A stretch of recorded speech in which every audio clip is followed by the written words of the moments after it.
Tak ada yang dapat gantikan kasih-Mu di dalam hidupku. Kau ada di setiap saat, menopangku, menjagaku. Engkaulah Allahku, Bapakku. Kau setia dalam setiap waktu. Ku rindu selalu berada dekatmu, tinggal di dalam-Mu selama-lamanya. Thank you Jesus.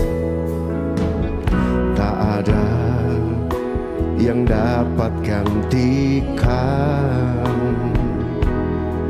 kasih-Mu di dalam hidupku. Kau ada di setiap waktu, oh menopangku, menjagaku. Tak ada yang dapat gantikan kasih-Mu di dalam hidupku. Kau ada di setiap saat, menopangku, menjagaku.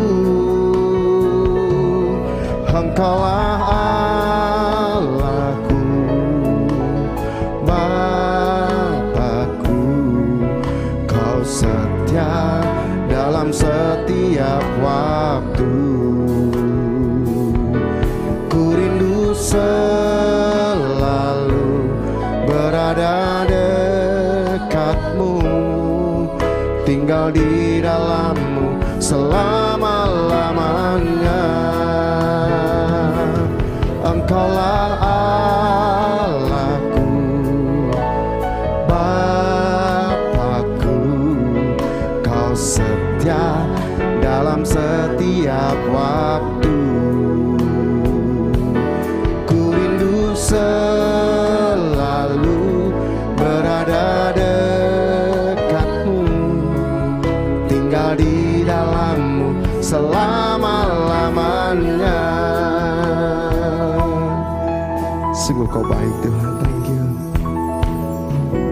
Tak ada yang dapat gantikan kasih-Mu di dalam hidupku.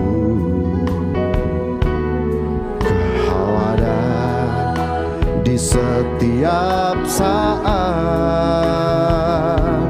menopangku, menjagaku. Engkau Allahku, Bapakku. Kau setia dalam setiap waktu. Ku rindu selalu berada dekatmu, tinggal di dalam-Mu selama-lamanya.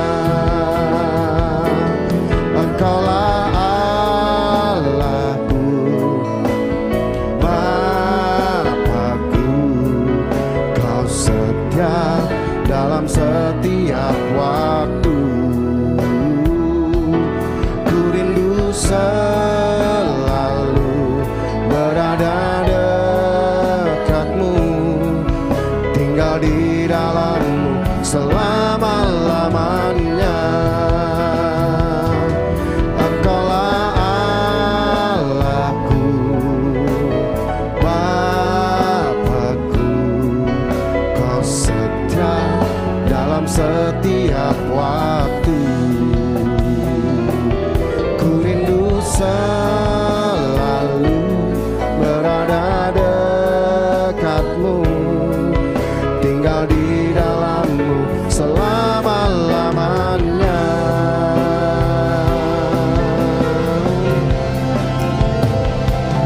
Engkaulah Allahku, Bapakku, Kau setia dalam setiap waktu. Ku rindu selalu berada dekatmu, tinggal di dalammu selama-lamanya. Engkaulah Allahku, Bapakku, Kau setia dalam setiap waktu. Ku rindu selalu berada dekatmu, tinggal di dalam. Mari sama-sama angkat tangan kananmu tinggi-tinggi hadapan Tuhan dengan segenap hatimu. Engkaulah Allahku, Bapakku, Kau setia dalam setiap waktu. Ku rindu selalu berada dekatmu, tinggal di dalammu selama-lamanya. Engkaulah Allahku, Bapakku, Kau setia dalam setiap waktu. Ku rindu selalu berada dekatmu, tinggal di dalammu selama. Angkat tangan kananmu tinggi-tinggi di hadapan Tuhan, katakan, Engkaulah Allahku. Yes.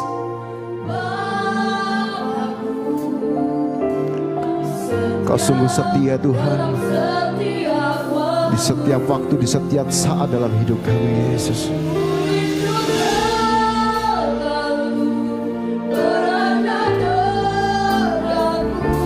Lebih lagi dengan segenap hati kita katakan, ini kerinduan kami untuk tinggal dalam hadirat-Mu Tuhan. Engkaulah Allahku, Bapakku, sungguh Kau setia dalam setiap waktu.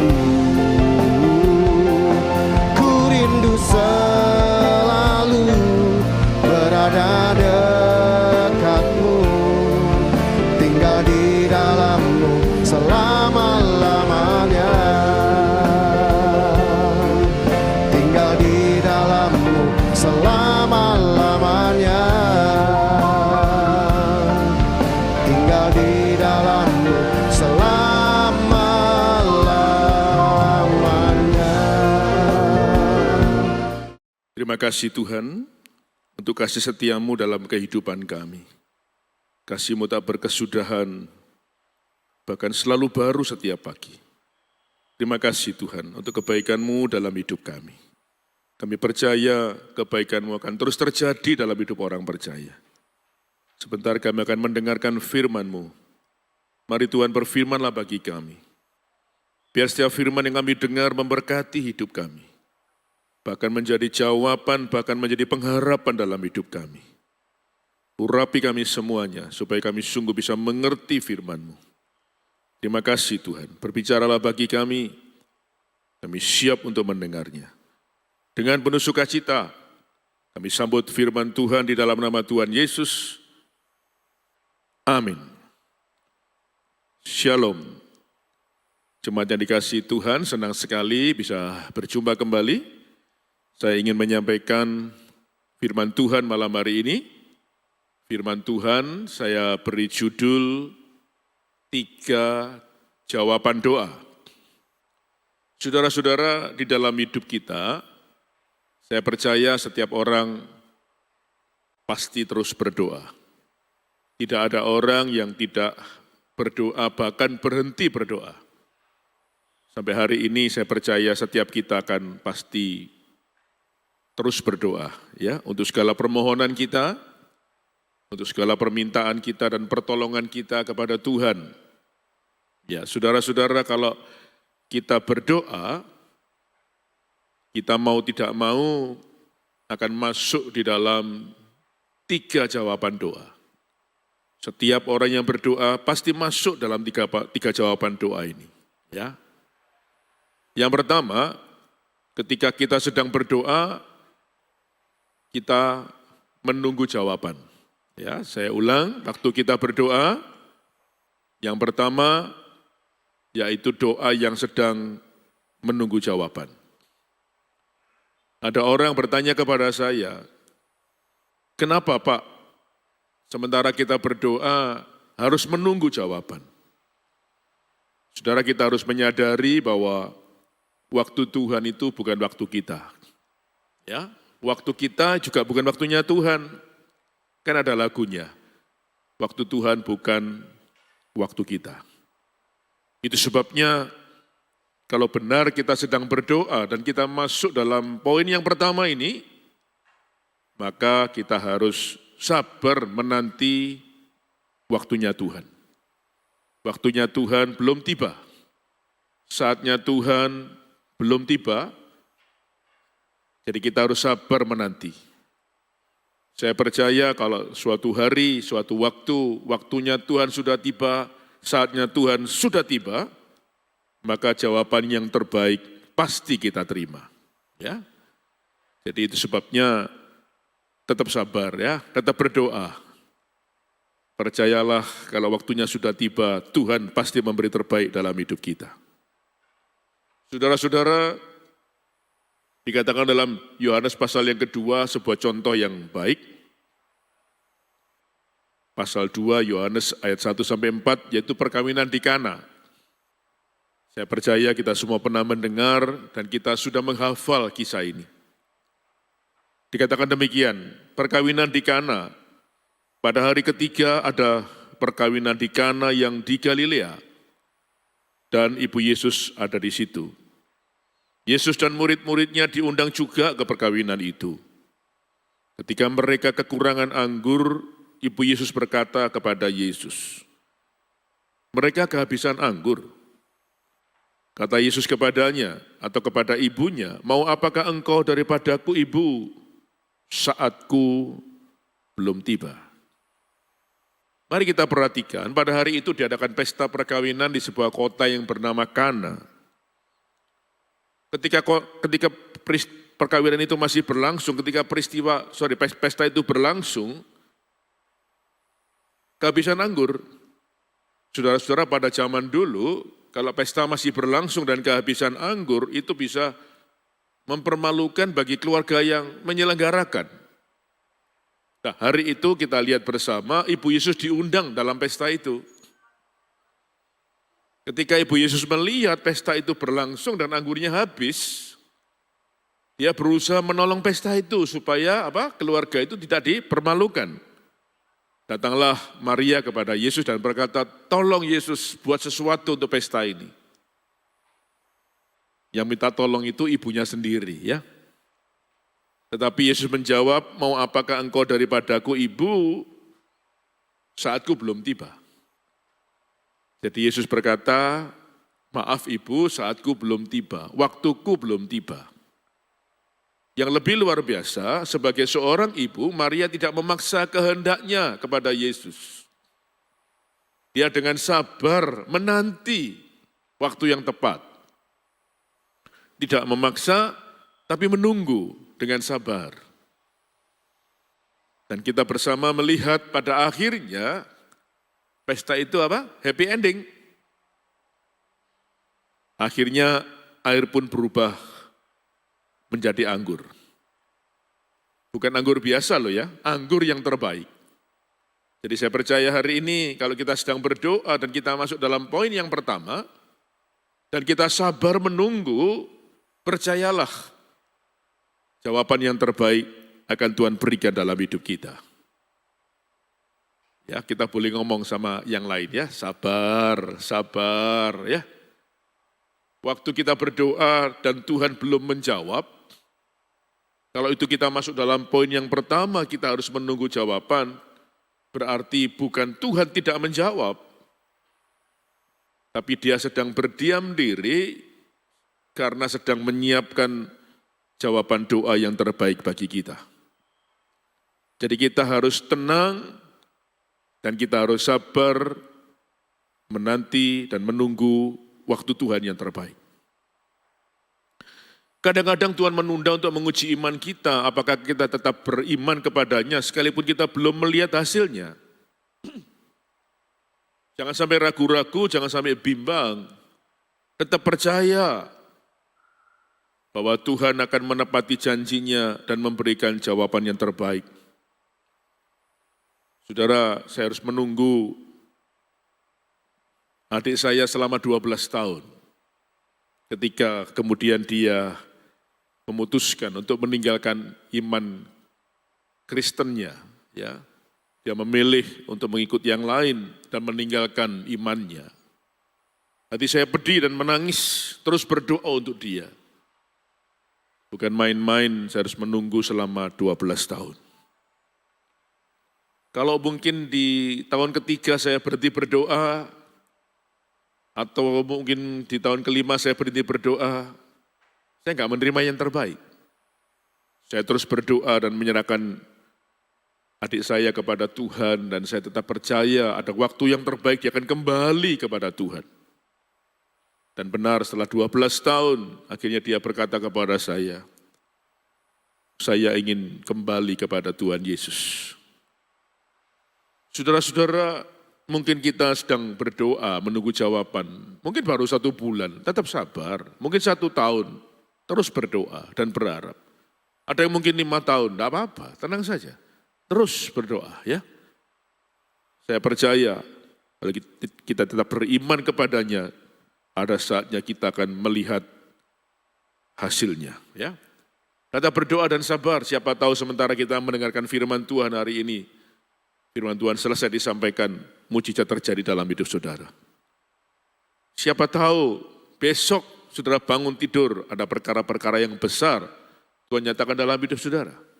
Siapa tahu tahun depan, di awal tahun, ada hal yang luar biasa Tuhan nyatakan dalam hidup kita. Makanya jangan tinggalkan Tuhan, jangan tinggalkan iman kita kepada Tuhan.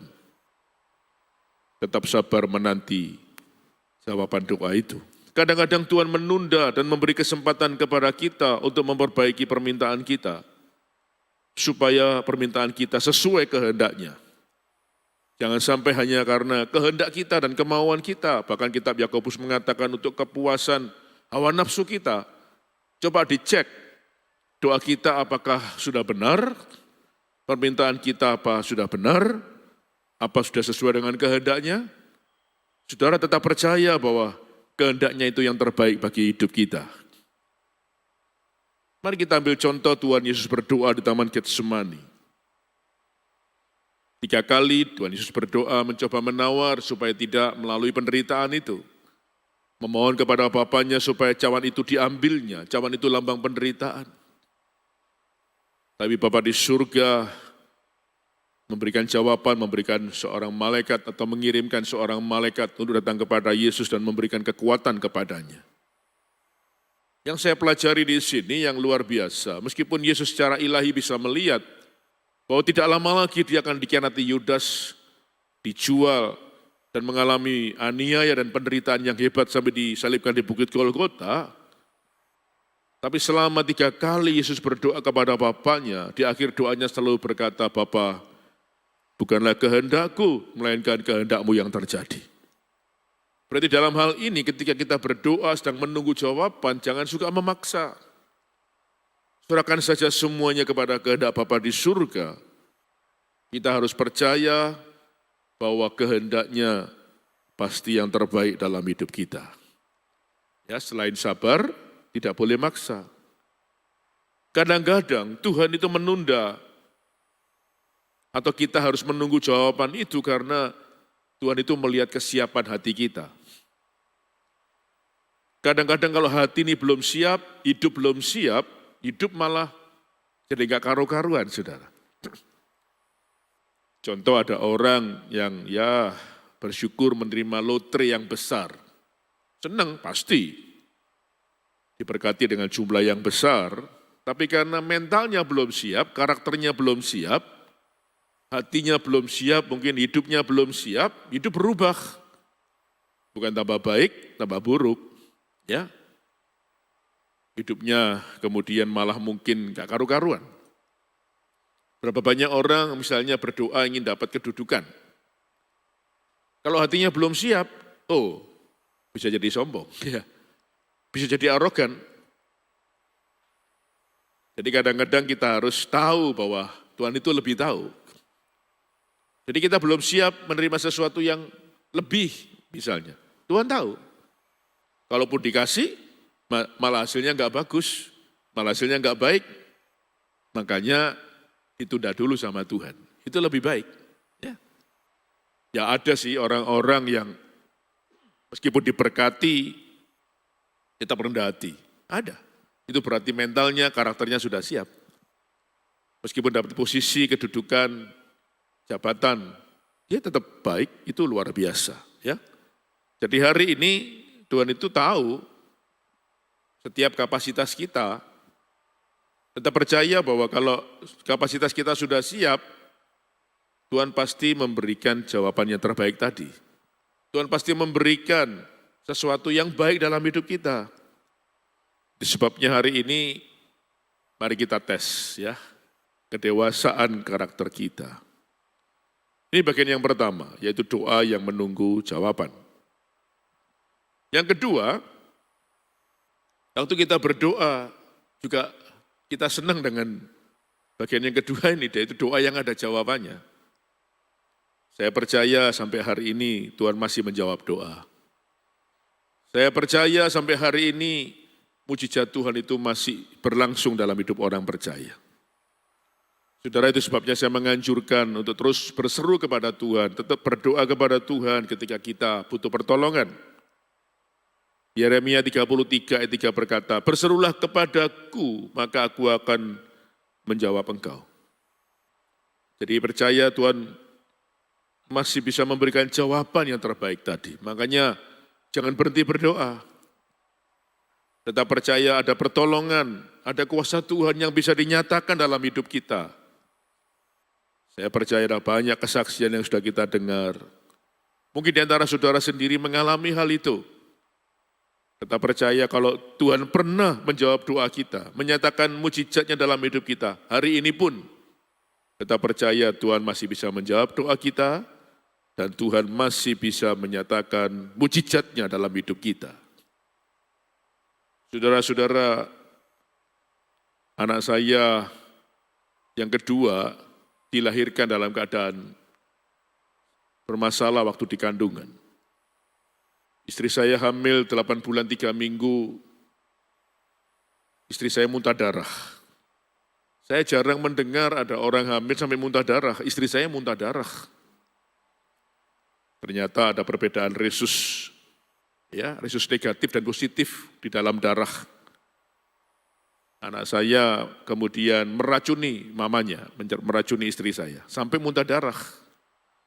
Biasanya salah satu di antaranya bisa kalah. Ketika muntah darah di rumah, kemudian saya bawa ke rumah sakit, sepanjang perjalanan saya masih ingat, istri saya terus muntah darah. Hampir masuk atau dekat dengan rumah sakit, tiba-tiba anak tadi yang meronta-ronta di dalam perut berhenti, saudara. Saya sudah was-was, istri saya sudah menangis karena merasa anak ini sudah tiada. Kemudian sampai di rumah sakit, ternyata dokternya belum datang, harus menolong orang juga di rumah sakit yang lain. Kami terus berdoa, istri saya terus menangis, kenapa anak ini tadi waktu berangkat dari rumah, terus meronta-ronta. Sekarang kok berhenti, jangan-jangan sudah tiada. Dan berapa lama kemudian dokternya datang dan coba diperiksa. Kelihatan dia sangat kaget dan lemes. Kemudian saya tanya, ada apa dok? Dokternya kemudian memanggil saya masuk ke dalam ruangannya untuk menjauh dari istri saya supaya nggak dengar. Dokter mengatakan bahwa anak ini sudah dalam kondisi lemah, bahkan kemungkinan sudah tiada. Saya mencoba tegar supaya istri saya tidak tambah sedih dan kalut. Saya bilang, Dok, beri waktu kami untuk berdoa. Saya tetap percaya kalau anak ini untuk kami ada pertolongan Tuhan. Dokter berkata, silakan. Kemudian saya keluar, saya mencoba tenang. Saya menghampiri istri saya berkata, ayo kita berdoa. Kita minta pertolongan Tuhan. Dokternya ngomong apa? Sudah, kamu tenang, ya. Nanti biar diperiksa lagi. Yang penting kita berdoa dulu. Saya belum cerita semuanya, khawatir dia terganggu. Kemudian saya ajak berdoa, terus kami berdoa, minta pertolongan Tuhan. Saya berkata kalau anak ini untuk kami Tuhan, kami percaya ada mujizat yang terjadi, menjadi kesaksian bagi banyak orang. Setelah 2 jam, kemudian dokternya memeriksa kembali. Untuk kedua kalinya dia kaget, tapi kagetnya berbeda, wajahnya tersenyum. Kemudian saya tanya, ada apa dok? Apa yang terjadi? Luar biasa. Detak jantungnya bekerja kembali. Wih, saudara, Tuhan itu ajaib. Kalau tadi dinyatakan sudah lemah, bahkan mungkin sudah nggak bisa ditolong atau tidak ada. Tapi Tuhan bisa menjadikan detak jantungnya berfungsi kembali. Anak saya kemudian berdetak kembali jantungnya. Dan dokter berkata, ditunggu ya, sampai menjadi kuat, orang tuanya kuat, anak dalam kandungannya kuat. Kalau sudah kuat, besok bisa dilaksanakan untuk operasi. Akhirnya besok belum bisa, ditunggu lagi besoknya. Jadi 2 hari kemudian, ternyata Tuhan itu luar biasa. Istri saya semakin kuat, anak di dalam kandungannya juga semakin kuat. 2 hari setelah peristiwa muntah darah ini kemudian dioperasi di sebuah rumah sakit di Surabaya. Begitu dikeluarkan, anak ini dalam keadaan cukup berat kesehatannya, banyak tutul-tutul di dalam tubuhnya, nafasnya tersengal-sengal, akhirnya ditolong, masuk inkubator, disinar dan sebagainya. Istri saya sudah pulang ke rumah, anak itu nggak boleh pulang, sudah. Terus dia dirawat di rumah sakit, bahkan setelah pulang, dokternya berkata, kalau ada apa-apa 24 jam boleh hubungi saya. Wah, pesan itu malah membuat kami khawatir hari-hari itu. Berarti anak ini dalam keadaan bermasalah. Terus kami berdoa, minta pertolongan Tuhan, minta belas kasihan Tuhan, kami berseru kepada Tuhan. Karena itu kami doakan terus-menerus supaya tangan Tuhan terus menjamah, memulihkan, dan luar biasa dia bertumbuh, dia berkembang, sehat luar biasa. Bahkan 1 tahun dia berkembang, bertumbuh, tidak mengalami gangguan yang berarti. Dan saya bersyukur hari ini anak saya sudah berusia 26 tahun. Anaknya sehat, anaknya bisa sekolah dengan baik, dan sekarang sudah bekerja. Saya percaya itu karena mujizat Tuhan yang dia kerjakan dalam hidup anak saya. Saudara, dalam dunia pekerjaan, hidup saya juga diberkati oleh Tuhan. Ya, Tuhan mempercayakan pekerjaan-pekerjaan yang baik dalam hidup saya, yang dulunya saya nggak punya apa-apa. Jadi saya bisa saksikan hari ini, Tuhan itu ada. Ya, dan dia bisa buat mujizat dalam hidup kita semua. Tetap percaya, tetap berdoa. Saya ulang, masih ada jawaban dalam doa-doa kita. Masih ada mujizat bagi kehidupan orang percaya. Jangan berhenti berdoa. Jangan berhenti untuk tidak percaya kepada Tuhan, tetap percaya. Percayalah hari ini, kuasa Tuhan masih bisa dinyatakan dalam hidup kita semuanya. Kalau ada di antara saudara yang mendengar firman Tuhan ini, biarlah iman saudara dibangkitkan, kepercayaan saudara dibangkitkan kembali. Dan saya percaya pertolongan Tuhan akan dinyatakan dalam hidup kita semua. Yang ketiga, mau tidak mau, setiap kita akan masuk di dalam bagian yang ketiga ini. Ya, waktu kita berdoa, ternyata ada doa yang tidak ada jawabannya. Ya, masa apa? Waktu kita berdoa nggak dijawab oleh Tuhan? Ada, saudara. Ya, waktu kita berdoa dan bertanya kepada Tuhan, biasanya Tuhan nggak menjawab, yaitu seputar kematian. Ayo coba kita berdoa, Tuhan kapan saya mati? Tuhan nggak akan menjawab, saudara. Kapan Tuhan orang itu mati? Tambah nggak dijawab. Kapan Tuhan sebelah saya mati? Itu nggak dijawab, saudara. Ya. Karena kematian itu merupakan rahasia Tuhan. Kita pun nggak tahu kapan kita mati kok ya. Umur berapa, di mana tempatnya, caranya bagaimana. Nggak ada yang tahu. Mau dengan cara apa? Nggak tahu juga kan. Jadi kalau sudah tahu bahwa kematian itu nggak ada jawabannya, ya lebih baik nggak usah tanya, saudara. Jalani hidup saja, tetap percaya kepada Tuhan sampai garis akhir. Orang yang percaya Yesus sebagai Tuhan dan Juru Selamatnya, kapanpun mati pasti masuk surga. Jadi nggak usah takut. Ya. Jadi menurut saya kematian itu nggak ada jawabannya. Saya pernah kehilangan gembala saya dipanggil Tuhan di usia yang sangat muda. Loh, semua bertanya kepada Tuhan, masih muda, istrinya pun bertanya, sampai hari ini juga nggak ada jawabannya.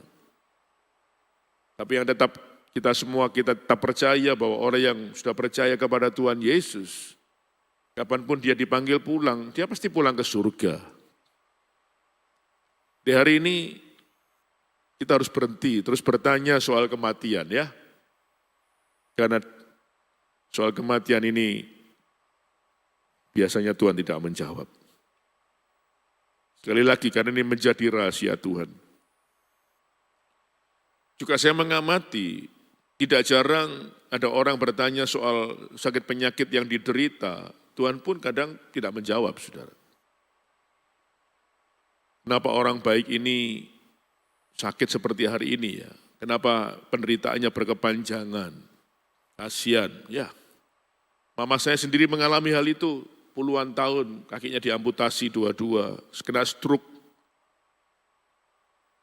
Ya, kami bertanya, mama saya terus bertanya kenapa Tuhan berbuat ini. Dan itu pun Tuhan tidak memberi jawaban yang jelas. Tapi yang saya percaya, kita sebagai orang percaya kalau mengalami hal itu, Tuhan pasti memberikan kekuatan untuk menghadapi semuanya.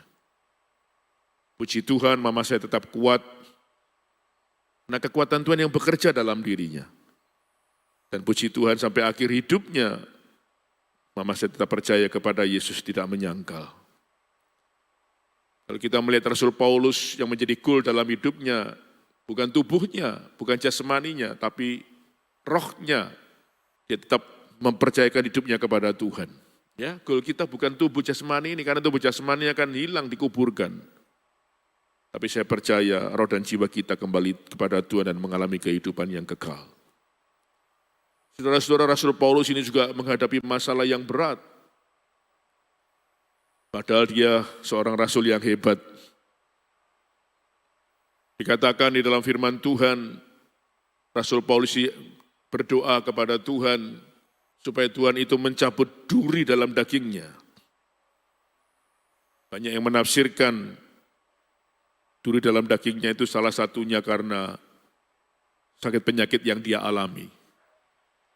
Secara mengatakan kakinya pincang lah, matanya satu hampir buta, jalan terbungkuk-bungkuk, ya. Satu hal yang berat yang harus dialami Rasul Paulus, sementara melayani Tuhan, menginjil dan sebagainya, mengalami penderitaan semacam itu. Makanya dia berdoa supaya duri dalam dagingnya dicabut.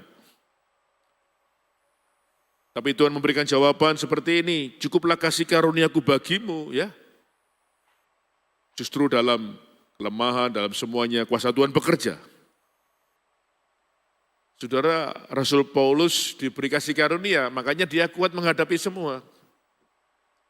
Dan saya berdoa hari ini dan saya berharap kasih karunia Tuhan juga diberikan kepada kita semua. Sehingga setiap kita kuat menjalani hidup ini. kuat mungkin menghadapi penderitaan dan sakit penyakit, kuat dalam menghadapi persoalan dan masalah hidup. Biarlah kasih karunia Tuhan, kekuatannya menyertai kita semua. Maka Rasul Paulus di akhir hidupnya juga tidak mudah. Dia dipenggal kepalanya oleh Kaisar Nero di tahun 60 sekian Masehi. Saudara lihat, Rasul Paulus goalnya bukan tubuh jasmani. Goalnya adalah tubuh rohani. Ya, artinya rohnya, jiwanya. Itu yang paling penting. Sekali lagi tubuh jasmani dikuburkan selesai. Tapi roh dan jiwanya kembali kepada Tuhan. Kemudian kita mengalami kehidupan yang kekal. Ya, saya tetap berdoa bagi saudara yang sakit, mengalami gangguan kesehatan. Tuhan sembuhkan. Tetap percaya bilur-bilurnya bisa menyembuhkan. Tapi kalaupun harus melewati masa-masa yang panjang, percayalah kasih karunia Tuhan dan kekuatannya menyertai kita semua. Kita pasti kuat sampai garis akhir. Seperti Rasul Paulus mengatakan, aku sudah menyelesaikan pertandingan yang baik. Aku sudah memelihara iman dan aku sudah mencapai garis akhir. Tuhan memberkati. Biarlah firman Tuhan hari ini menguatkan kita semua. Amin. Mari kita berdoa. Tuhan, terima kasih untuk firman yang disampaikan. Biarlah firman ini tinggal dalam hidup kami. Membangkitkan iman kami, membangkitkan kepercayaan kami kepada Tuhan. Apapun yang terjadi, kami tetap berdoa dan memohon kepadamu. Kami juga tetap percaya, kalaupun harus menunggu, kami harus sabar. Bukan berarti Tuhan tidak menjawab. Tuhan sedang menyiapkan jawaban doa yang terbaik. Kami juga tetap percaya, masih ada mujizat pertolongan Tuhan, masih ada jawaban doa. Sebabnya kami tetap yakin dan percaya, Tuhan kami sanggup menolong kami. Kalaupun harus masuk dalam bagian ketiga, doa-doa yang Tuhan mungkin tidak memberi jawaban, kami tetap percaya bahwa Tuhan itu baik.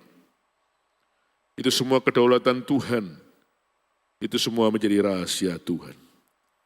Tuhan berkati kami yang mendengarkan firman Tuhan. Kalau ada masalah pergumulan, kami percaya Tuhan bisa menolong, memberikan jalan keluar yang tepat pada waktunya. Terima kasih, berkati kami semua. Bila tangan Tuhan yang ajaib itu selalu menuntun hidup kami, memelihara, melindungi, bahkan menolong kami. Terima kasih, terpujilah namamu. Di dalam nama Tuhan Yesus kami berdoa, dan kami percaya. Yang sudah berdoa dan percaya, mari katakan sama-sama, amin. Terima kasih, Tuhan memberkati kita semua. Takkan pernah ku bawa selain yang terbaik, yang harum dan sejati di hadapan tatamu. Yesus, ku terimalah korban syukurku ini yang mengaliri hatiku sebagai berikan yang terbaik bagi dia. Katakan, ini yang terbaik bagimu, Jesus. Takkan pernah ku bawa selain yang terbaik, yang harum dan sejati di hadapan tatamu. Yesus, ku terimalah korban syukur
firman-Mu di hadapan Tuhan. Ini yang terbaik bagi-Mu, Yesus. Persembahan dari hati kami. Sembahanku takkan pernah ku bawa selain yang terbaik, yang harum dan sejati di hadapan tatamu. Yesusku, terimalah korban syukurku ini yang mengalir di yang mengalir di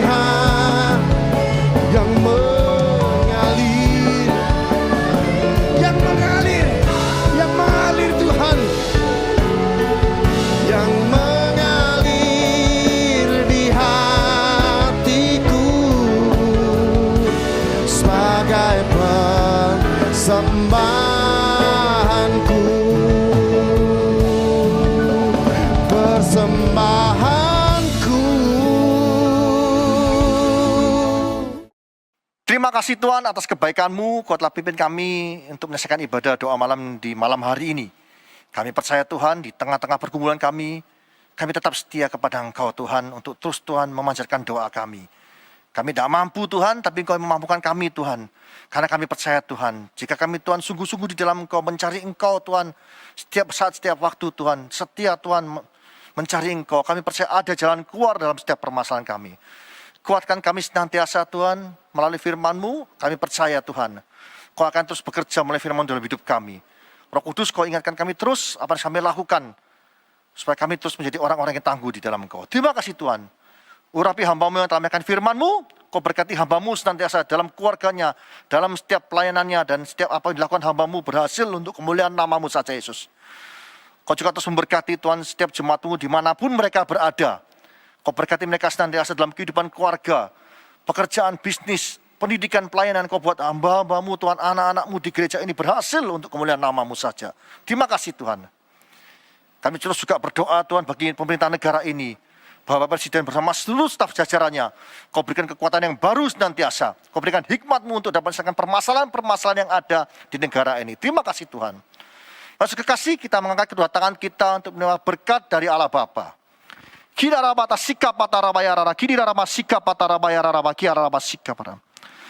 layakkan hamba-Mu untuk memberikan berkat bagi jemaat-Mu dimanapun mereka berada. Saudara kasih, terimalah berkat dari Allah Bapa di dalam anaknya Tunggal Yesus Kristus dan persekutuan Roh Kudus, mulai saat ini sampai selama-lamanya.